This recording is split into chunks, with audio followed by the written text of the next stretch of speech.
Welcome back to my channel. तो आज हम पिछले वाले लेक्चर को कंटिन्यू करते हुए पिछले लेक्चर में हमने पढ़ा था स्केलर्स और वेक्टर्स के बेसिक्स के बारे में, और इस वीडियो में हम लोग पढ़ने वाले हैं टाइप्स ऑफ वेक्टर्स के बारे में और वेक्टर ऑपरेशन के बारे में पढ़ने वाले हैं। ठीक है, तो आज का हमारा जो पहला टॉपिक है वो है टाइप्स ऑफ वेक्टर्स। ठीक है, तो टाइप्स ऑफ वेक्टर में जो पहला टाइप है वो है इक्वल वेक्टर। इक्वल वेक्टर वो वेक्टर होते हैं जिनका मैग्नीट्यूड और डायरेक्शन, जिनका मैग्नीट्यूड सेम हो और जो डायरेक्शन है वो भी सेम हो। तो लेट अस सपोज ये एक वेक्टर है ए वेक्टर एंड ये एक वेक्टर है बी वेक्टर। ठीक है, तो इन दोनों वेक्टर्स का जो मैग्नीट्यूड है, वो सेम है।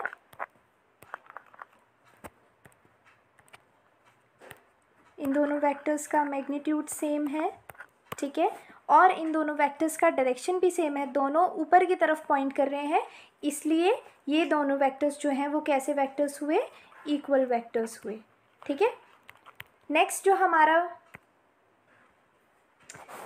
जो टाइप है वो है नेगेटिव वेक्टर।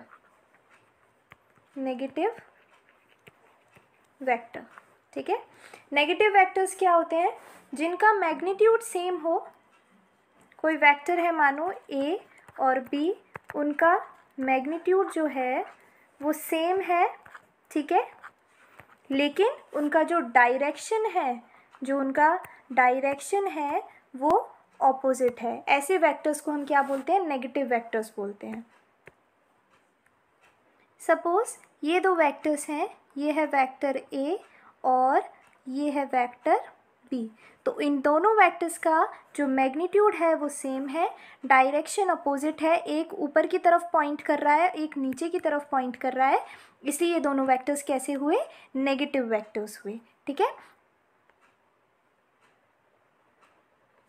और इनको हम रिप्रेजेंट कर सकते हैं B vector is equal to minus of A vector. Okay, minus sign यहाँ पे उनके डायरेक्शन को डिनोट कर रहे हैं। जो इसमें थर्ड टाइप है वो है साइक्लिक वेक्टर। साइक्लिक वेक्टर क्या होता है?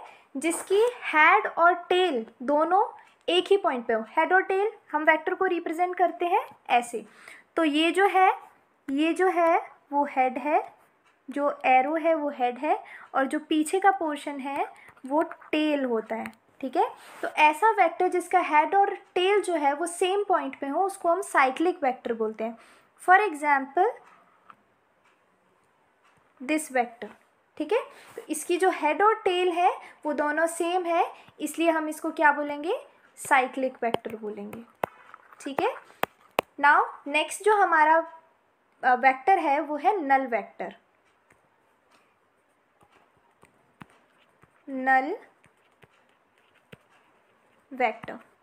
तो नल वेक्टर क्या होता है? जिसका मैग्नीट्यूड 0 हो और डायरेक्शन अनडिटरमाइंड हो। यानी कि मानो ए कोई वेक्टर है, उसका मैग्नीट्यूड 0 है और जो उसका डायरेक्शन है वो क्या है? अनडिटरमाइंड है, उसको हम क्या बोलेंगे? नल वेक्टर बोलेंगे। ठीक है, जो फिफ्थ है वो है रेसिप्रोकल वेक्टर।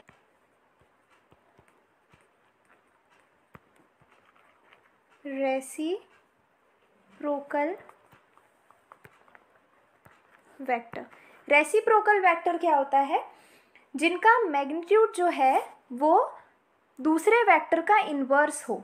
जैसे कि मानो ये एक ए वेक्टर है, वो है 5i कैप, तो उसका जो रेसिप्रोकल वेक्टर होगा वो क्या होगा? 1/5i cap. ठीक है, तो इनका जो मैग्नीट्यूड होता है वो क्या हो जाता है? इन्वर्स हो जाता है। ठीक है, उसको हम बोलते हैं रेसिप्रोकल वेक्टर।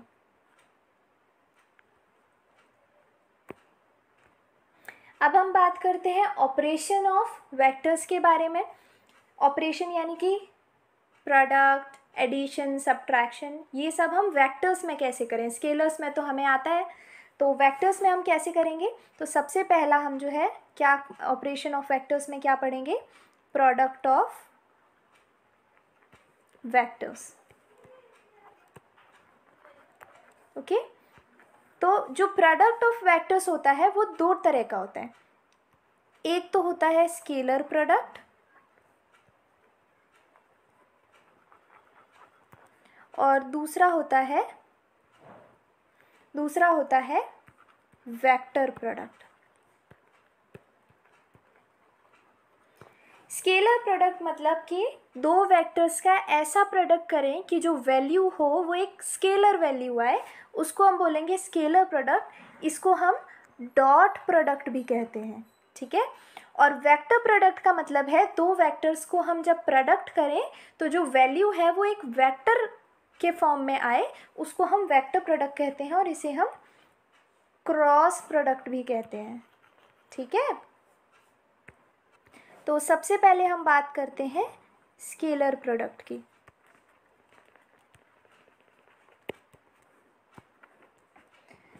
स्केलर प्रोडक्ट में क्या होता है, मानो ये दो वेक्टर्स हैं, इसको हम और क्या कहते हैं, डॉट प्रोडक्ट भी कहते हैं, ठीक है। तो ये दो वेक्टर्स हैं ए डॉट बी, ठीक है। तो इनको हम लिखेंगे कैसे, ए का मॉड यानी कि ए का मैग्नीट्यूड, बी का मॉड यानी कि बी का मैग्नीट्यूड और उनके बीच का एंगल का कॉस, ठीक है। तो स्केलर प्रोडक्ट को हम इस तरीके से डिनोट करते हैं। तो इससे जब हम वैल्यू निकालेंगे तो हमारे पास वैल्यू कैसी आएगी, एक स्केलर के फॉर्म में आएगी, इसलिए हम इसको एक स्केलर प्रोडक्ट कहते हैं। स्केलर प्रोडक्ट की प्रॉपर्टीज देख लेते हैं।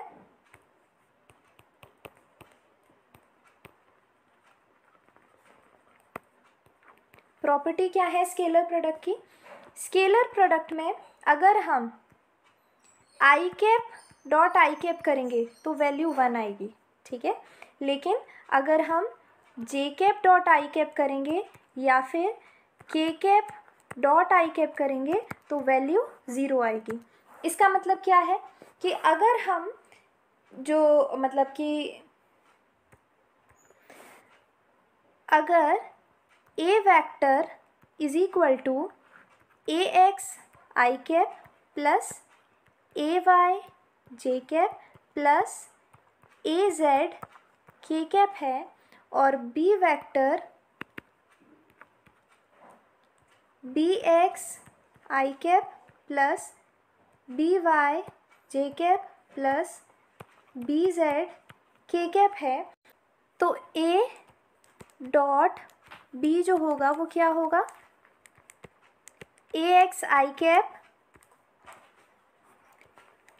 ए Y J cap plus A Z K cap dot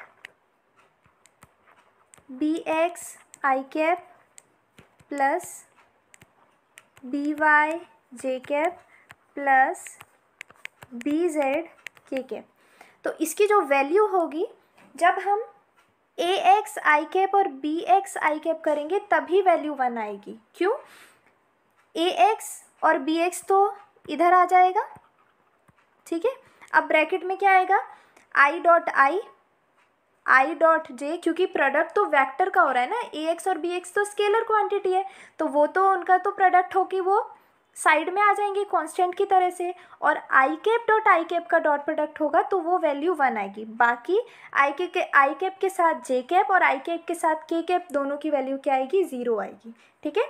तो ये हो गया 1। अब जब हम तो ए वाई के साथ हम किसका करेंगे, ए वाई का बी एक्स के साथ नहीं कर सकते, किसके साथ करेंगे, बी वाई के साथ करेंगे, क्योंकि जे कैप और जे कैप डॉट को होके क्या हो जाएंगे, 1 हो जाएंगे। तो ए वाई बी वाई प्लस इसी तरह से ए जेड और बी जेड का होगा, क्योंकि दोनों का के कैप है तो के कैप और के कैप होके 1 हो गए, और के कैप के साथ आई कैप का डॉट प्रोडक्ट 0 होगा, के कैप के साथ जे कैप का भी डॉट प्रोडक्ट जो है वो 0 होगा, ठीक है। तो इस तरीके से हम किन्हीं दो वेक्टर्स का स्केलर प्रोडक्ट या फिर हम कहें कि डॉट प्रोडक्ट निकाल सकते हैं इजीली। अब जो नेक्स्ट स्केलर प्रोडक्ट की जो प्रॉपर्टी है वो है, स्केलर प्रोडक्ट जो है वो कम्यूटेटिव होता है। क्या होता है? कम्यूटेटिव। कम्यूटेटिव का मतलब क्या है? ए डॉट बी जो है वो बी डॉट ए के इक्वल होगा हमेशा, ठीक है। तो स्केलर प्रोडक्ट का एप्लीकेशन की हम बात करेंगे। तो पहला जो इसका एप्लीकेशन है वो है projection of vector. Projection of vector. तो सपोज हमें बी वेक्टर का प्रोजेक्शन निकालना है ए वेक्टर के ऊपर, ठीक है। तो प्रोजेक्शन का मेनली मतलब क्या है कि बी वेक्टर का ए वेक्टर के डायरेक्शन में जो कंपोनेंट होगा वही बी वेक्टर का प्रोजेक्शन होगा ए वेक्टर पे, ठीक है। तो अगर हमें किसी भी वेक्टर का कंपोनेंट किसी और वेक्टर के अलोंग निकालना है तो हम क्या करेंगे? जैसे मानो हमें बी वेक्टर का कंपोनेंट ए वेक्टर के अलोंग निकालना है, तो ये हमने एक परपेंडिकुलर लाइन खींची। We need to find this, suppose this is P, P is projection. तो प्रोजेक्शन जो होगा, पी जो होगा वो क्या होगा? B vector dot A cap, okay.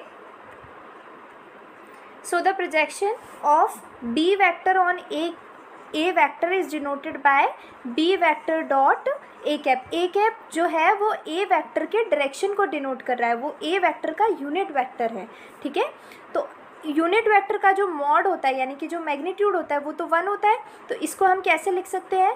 B vector का मॉड A वेक्टर का मॉड कॉस थीटा, और ए वेक्टर का जो मॉड है वो कितना है?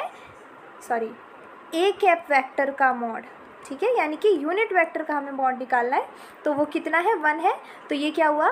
बी कॉस थीटा, ठीक है।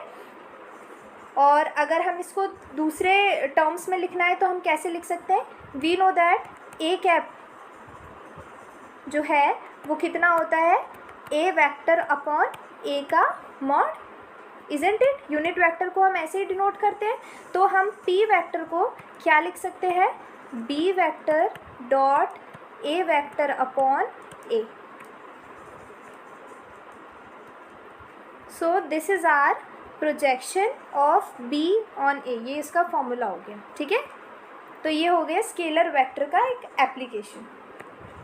Now let us discuss cross product, ठीक है। अब हम बात करेंगे क्रॉस प्रोडक्ट की। क्रॉस प्रोडक्ट क्या होता है?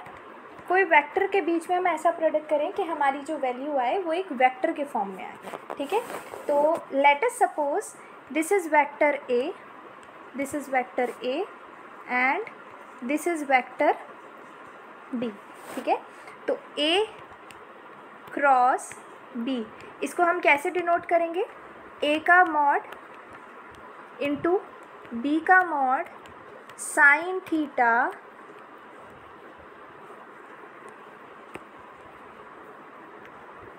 एन कैप, ठीक है। एन कैप यहाँ क्या है? एन कैप जो है वो ए क्रॉस बी का जो वेक्टर बनेगा उसका डायरेक्शन है, ठीक है। अब ये एन कैप हम कैसे फाइंड आउट करेंगे? मानो ए और बी के बीच में जो एंगल है वेक्टर्स के बीच में वो थीटा है, ठीक है। तो अगर हम अपनी फिंगर्स को ए के डायरेक्शन में रखें, ए वेक्टर के डायरेक्शन में रखें और बी वेक्टर के डायरेक्शन में कर्ल कर दें, यानी कि फिंगर्स को ए वेक्टर के डायरेक्शन में रखा और अंदर की तरफ कर्ल कर दिया, बी वेक्टर के डायरेक्शन में कर्ल कर दिया, तो जो डायरेक्शन आएगी, जो हमारा थंब जिस डायरेक्शन में पॉइंट करेगा वो डायरेक्शन जो होगी वो डायरेक्शन होगी एन कैप की, ठीक है। तो ये हो गया हमारा एन कैप। तो एन कैप जो है वो हमारे ए क्रॉस बी के डायरेक्शन को डिनोट करता है कि ए क्रॉस बी किस डायरेक्शन में पॉइंट करेगा। और ये जो एन कैप का डायरेक्शन निकालने के लिए जिस हैंड का हम यूज़ करेंगे वो हमारा राइट हैंड होगा, ठीक है। तो राइट हैंड की फिंगर्स को अगर हम ए के डायरेक्शन में रखें, ए वेक्टर के डायरेक्शन में रखें और बी वेक्टर के डायरेक्शन में कर्ल कर दें अपनी फिंगर्स को, तो जो थंब होगा वो हमारा ए क्रॉस बी के डायरेक्शन को डिनोट करेगा। अब ए क्रॉस बी की प्रॉपर्टीज़ के बारे में बात करते हैं। प्रॉपर्टीज़, तो पहली जो इसकी प्रॉपर्टी है वो क्या है? I cap cross I cap क्या होगा? 0 होगा, अगर हम सेम डायरेक्शंस का क्रॉस प्रोडक्ट निकालेंगे तो वो 0 आएगा। I cap cross J cap is equal to K cap, ठीक है, और I cap cross K cap is equal to minus J cap, ठीक है। इसको हम लेवी-सिविटा टेंसर से भी डिनोट कर सकते हैं, मतलब कि अगर जैसे मानो हमें आई कैप क्रॉस जे कैप निकाल रहे हैं तो हम इसको लिख सकते हैं लेवी-सिविटा टेंसर आई जे के कैप, ठीक है।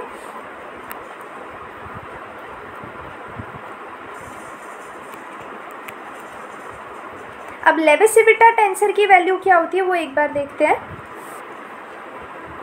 एप्साइलन आई जे के इज इक्वल टू -1 जब आई जे और के जो है वो डिफरेंट है और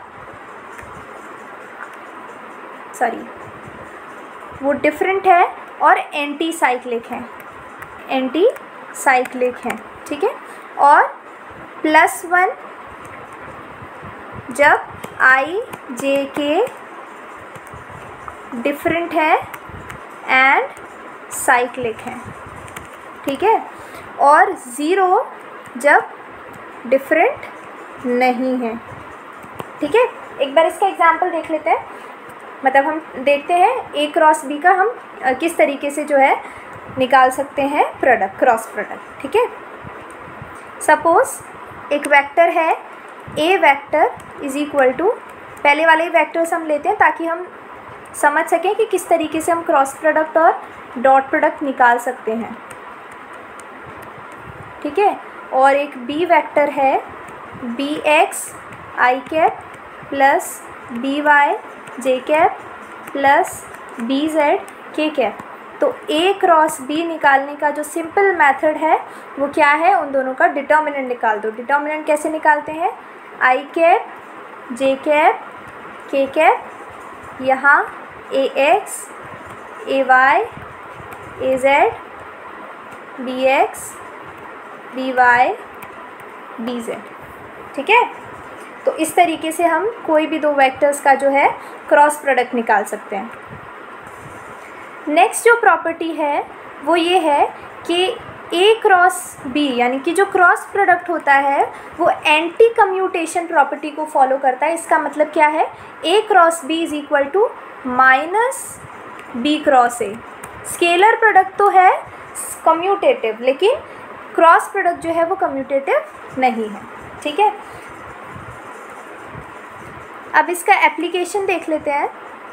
इसका एप्लीकेशन हम इसको कहाँ पे यूज़ कर सकते हैं, तो इसका एप्लीकेशन है कि अगर जो क्रॉस प्रोडक्ट है वो मेनली क्या पैरेललोग्राम के एरिया को डिनोट करता है। जैसे मानो ये कोई वेक्टर है ए, ठीक है, ये कोई वेक्टर है बी, तो इनको जोड़ के अगर हम कोई पैरेललोग्राम बनाएं इस तरीके से, तो इस पूरे के एरिया, ये पूरा अगर हमें एरिया निकालना है तो इस पूरे एरिया को निकालने के लिए हम क्या करेंगे, ए क्रॉस बी कर देंगे पैरेललोग्राम के एरिया को निकालने के लिए, ठीक है।